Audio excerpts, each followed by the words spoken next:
How to find square root of 2209 by long division method? First make pair from right hand side to left hand side. This is your first pair, this is your second pair. Considering this second pair, 22, you have to take a number whose square will be equal to 22 or equal to 22 or nearest to 22. If you take here look 5, then 5 square will be 25, which is greater. So 4 square equal to 16. Same number will come to the quotient side. 4 times 4, 16, right? And if you subtract, what will happen? You are getting actually 6. Bring down this pair.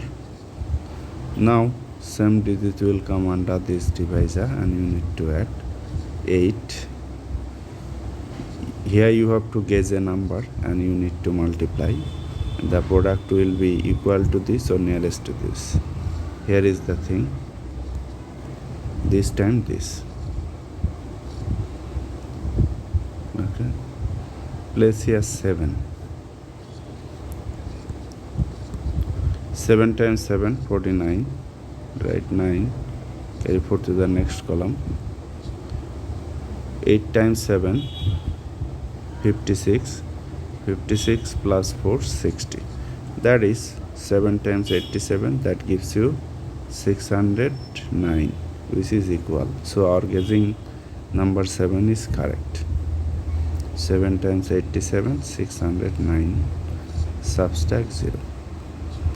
Same digit will come under this divisor and need to add 7 times 7, 14. Write 4, carry 1 to the next column. 8 plus 1, 94. The double of 47 is 94. So our answer 47 is correct. The square root of 2209 by long division method is 47.